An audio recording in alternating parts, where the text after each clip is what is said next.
Hello, everyone, and welcome to the Indiana Nomad Podcast, sponsored by DataShapes, the experts in all things signal and waveform AI. I am your host, Logan Selby. This podcast will introduce various experts from different industries from around the globe to give their thoughts on technology and how it has affected them personally and professionally. We will spend time understanding how innovation is changing their industry and where each guest sees the evolution going in their respective field. I hope you enjoy, and feel free to follow us on Instagram, Twitter, or our YouTube channel at Indiana Nomad. Hello, everyone, and welcome to the next episode of the Indiana Nomad Podcast. Today, we're joined with our normal group consisting of Randy Clark and Junaid Islam. If you want to know a little bit more about them, just listen to one of our earlier episodes. But our special guest today is John Contestable. John is a subject matter expert in several areas, but one being a lifeline for critical infrastructure as defined by the Department of Homeland Security. Transportation. So it's one of the areas that we're going to talk about today on our next episode. So John, welcome. Please give an introduction, tell everybody about yourselves, and then we'll get into our conversation. Great. Thank you, Logan. I'm pleased to be here. I've known Randy for many years and just met you guys. And actually, Logan, you and I caught up in a former life as well. It's funny how these things come full circle. But I had the pleasure to work for Maryland Department of Transportation for about 30 years, actually. I started right out of college and retired as assistant secretary of the department. And in that capacity, I had responsibility for engineering, procurement, but also emergency management and homeland security after 9/11. So I'm kind of an odd duck in that I'm trained as an engineer, but have spent a lot of time in senior management and government positions, as well as a strong relationship with public safety. I did a stint after 9/11 as the governor's Homeland Security Advisor under Governor Ehrlich. And then under Governor O'Malley, I was the state SWIC, Statewide Interoperability Coordinator, and worked closely with public safety. So I have a somewhat unique perspective at the juncture of transportation and public safety. And hopefully that'll be illuminating today because, transportation connects everything. It is one of those lifeline sectors which it is dependent upon, and also the other sectors are dependent upon it. And that makes it somewhat unique. So it's a great connector of people, of places, of systems. Our freight runs across it in the highway network, but let's not forget the ports and the airports, which are also part of the infrastructure. So it's a very complex system that's undergoing a sea change. I like to call it the digitalization of transportation is the new frontier. It used to be that bricks and mortar was what it was all about. We're going to build bridges, we're going to build highways, ports, airports, and certainly we're going to continue to do that. But, given the state of our finances these days, we don't quite have the capability to build our way out of congestion and build our way out of our problems. So we have to make better use of what's already on the ground, what's built. And that is going to increasingly rely upon our digital assets. So our digital assets in the transportation world are becoming just as important as our physical assets. So those are a few things, a little bit about myself, a little bit of what I see as some of the challenges as a backdrop to this conversation today. Great. Well, thanks for joining us. And, I just want to, ask a question on what you just said about how transportation connects everything. I mean, in one way, it's an obvious statement, but if you don't work this field every day, I guess the thing that gets me is when I look at smart transportation on a slide, it connects to smart energy, it connects to smart cities. It connects to communication system. It connects to the 4G network, the 5G, the satellite network. Mm-hmm. And I guess the challenge I see is A, understanding this complexity, and then B, how do you make policy and decisions? Because it almost seems that every transportation decision involves everybody. So I mean, would just love some of your insight, especially since you work at the government. I mean, how do you think of all this complexity then? But more importantly, how do you actually find a path forward? I guess that's in these kind of massively complex systems. When I was the director of the statewide interoperability position, I had to worry about whether public safety could get the information it needs. And so that meant, can your land mobile radio system, can your high band talk to your low band? Could you share GIS information, location information? All that had to come together. And I used to say, interoperability is everybody's problem, therefore it's nobody's problem. And that's the situation we're here. This is a system of systems problem, and it is complex. And yet we budget by agency, we create policy by agency. And so every agency is doing what they think is the right thing to do. But yet oftentimes we have silos of excellence, right? And so it makes it even harder to make this work. I would say today's holy grail, particularly in public safety, is what I would call real-time situational awareness. That's really what we want. And we've always wanted this. Back in the day, you would send a runner from the front lines of the battle back to the general to give him an update on what was happening. Okay? Well, today we're fortunate that our communication systems and our databases and our GIS platforms and all of these things and video can now come together and actually give you situational awareness. And that is the holy grail for public safety. And in many ways, it's the holy grail in all sorts of industries. If you're in transit, you want to know, where's the train? Is it on time? Is it in the station? Is the dwell time being exceeded? Is it getting out on time? If you're in an airport, to increase your capacity, it's about landings and takeoffs. Well, situational awareness is really what's also behind smart transportation. Do I know what's happening on the roads? Because, there's a famous study that the Federal Highway did on congestion, and some ridiculous percentage, like 70% of all congestion, is not related to recurring congestion, but it's incident related. So therefore, if you can detect incidents and clear those incidents quicker, you can have greater capacity on the roadway. And so every DOT today has transportation management centers, TMCs, that look out at the highways, and they have video cameras and pavement sensors and radar detectors and all of that. And all of that technology has to come together in order to provide real-time situational awareness. That's the complexity. So it's not only just the database and the data set, it's the communication from the field to the center, from the individual to the center, and then publishing that on 511 traveler information websites, publishing it to the Emergency Management Agency during an incident, publishing it to state police as they respond to a crash. So it's this flow of information that makes the system smart, but it's complex because it's a number of networks, it's a number of data sets, it's a number of standards that apply based on the content.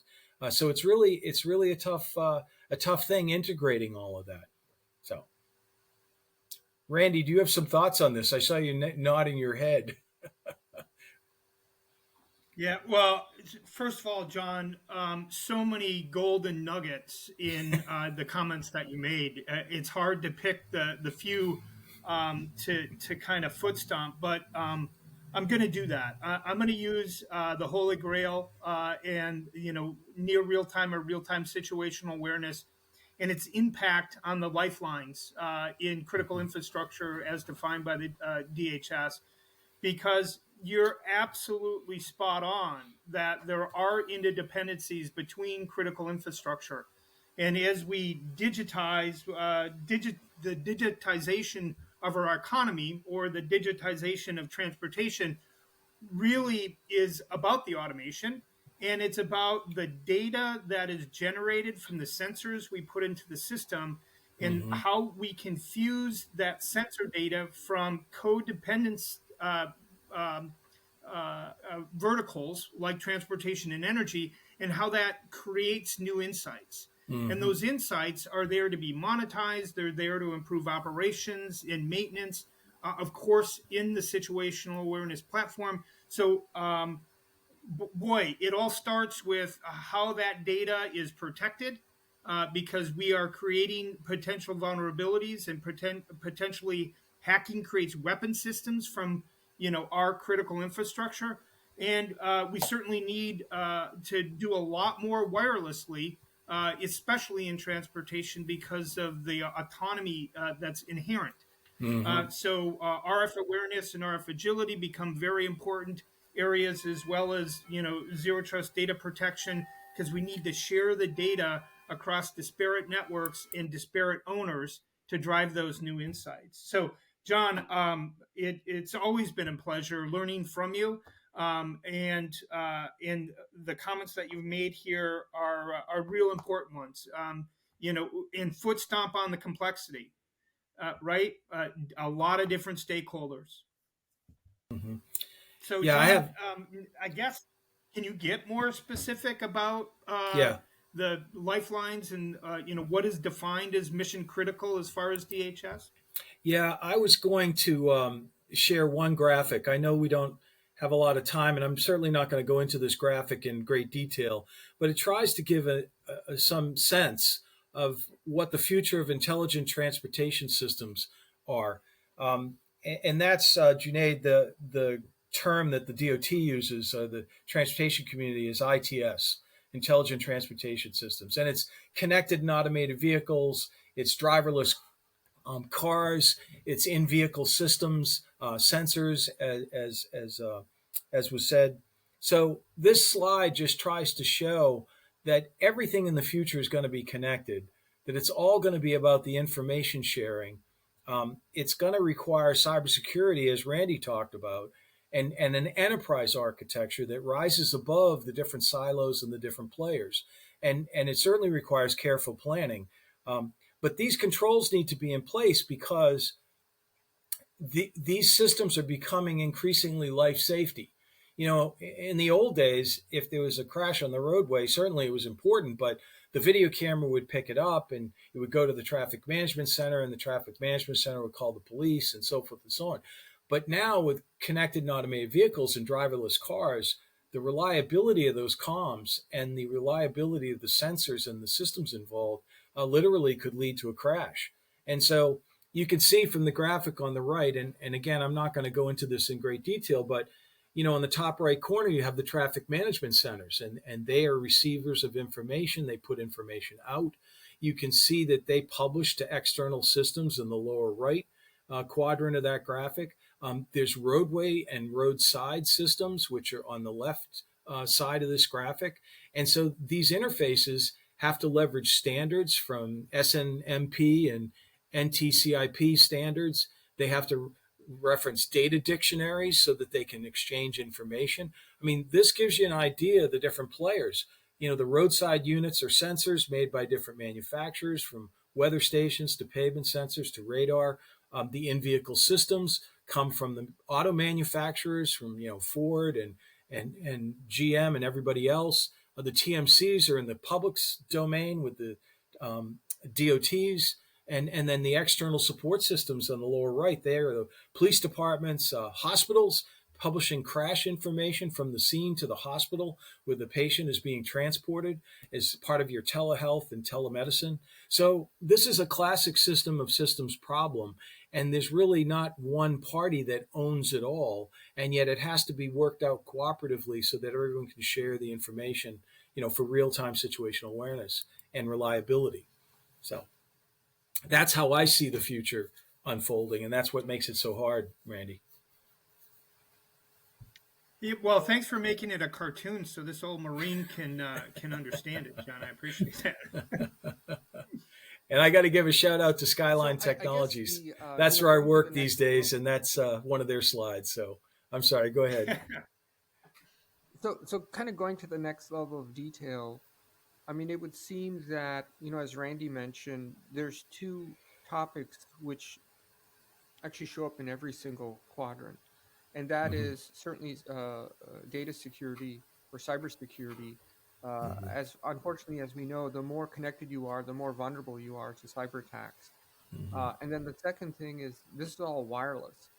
So Mm-hmm. one of the problems we've seen in wireless systems is RF interference, whether unintentional, which is happening all the time, or intentional, where it gets very Mm-hmm. easy for an attacker to bring down, super expensive systems just by getting Mm-hmm. a rogue transmitter. Mm-hmm. Can you Mm-hmm. make any comments about the level of maturity of those discussions, and then across? I mean, because the data vulnerability and the RF vulnerability are actually like system wide. What are your thoughts on where we are, and actually more importantly where we need to be? I would say this about cyber. like I said, in a former life, I was the statewide interoperability coordinator, and I was dealing a lot with public safety, law enforcement, and a knee-jerk reaction of the intelligence community, the public safety community is, well, it's got to be encrypted and it's got to be super secure and it's got to be behind a firewall. Well, you can understand that sometimes can work against information sharing, which is so essential to these systems working. So my advice on that front is, you have to design these systems to be secure, but also to accomplish the mission of information sharing. And that takes some real thoughtful architecture. And unfortunately, I run into too many CISOs whose first reaction is no, and you have to work through that. So it also, you mentioned it with wireless as well. How can I say it? Transportation agencies and enterprise agencies, including government, tend to be more comfortable in the wired world, in the fiber backbone architecture and the internet.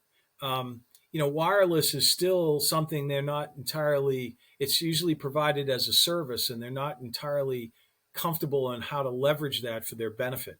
And I think that's an opportunity to work with cellular providers, land mobile radio providers, heck, even ATSC3 Next Gen TV, which is another form of communication that's wireless, broadcast television. I think we need to work better with these parties in providing for the needs that this connected smart infrastructure is going to have downstream.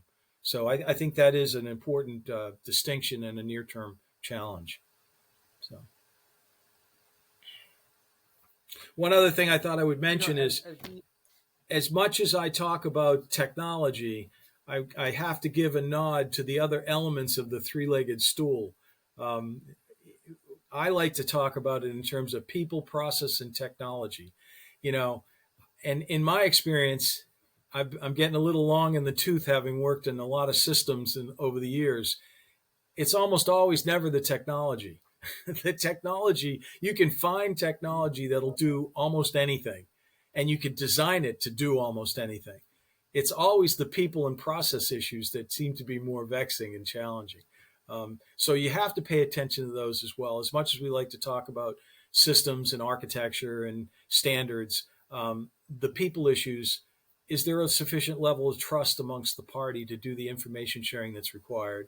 And the process issues, what do we share? With whom do we share it? When do we share it? In what format do we share it? Those are all details that are going to make or break the success of the technology. So go ahead, Junaid. I'm sorry.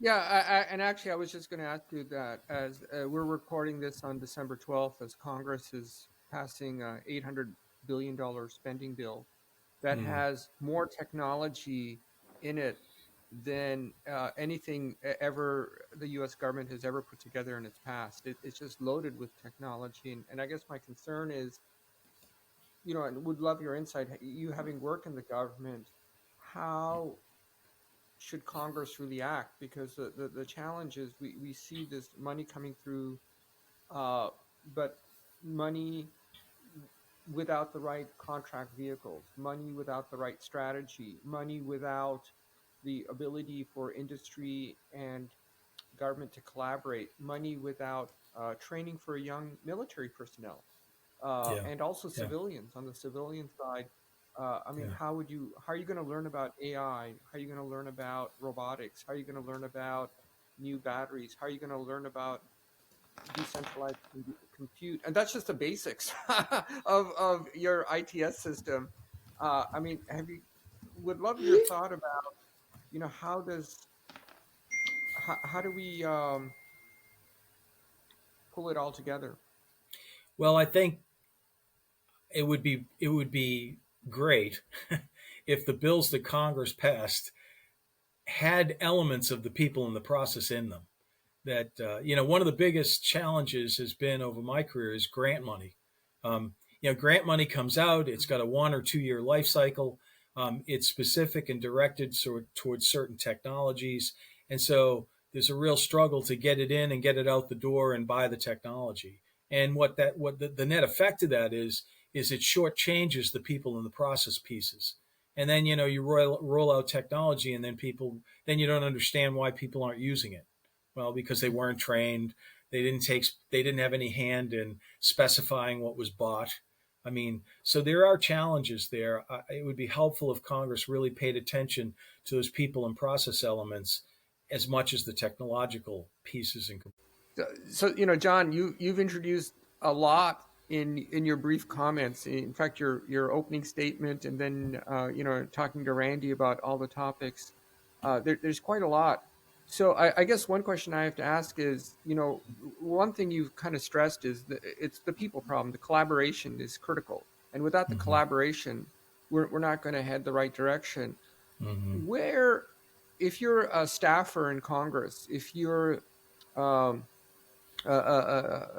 young person at the Department of Defense, how would you even learn about this or get a feel for the myriad of issues? I mean, you've been working in this field for 30 years, so you were able to cover everything in your chart kind of seamlessly. But for the new person, I mean, how would they understand what happens at an airport, what happens in the hospital, what happens in, what's Yeah. the impact of battery powered? Is it good or bad?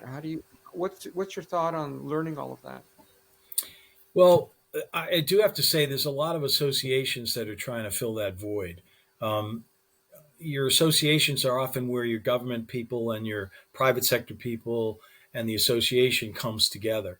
And I think those can be leveraged to try to create a better understanding of the nature of the problem, the players, and try to bring the parties together that need to talk about this. Specifically in the transportation world, some of the players that come to mind are AASHTO, which is the American Association of State Highway and Transportation Officials. They represent mostly the government DOTs.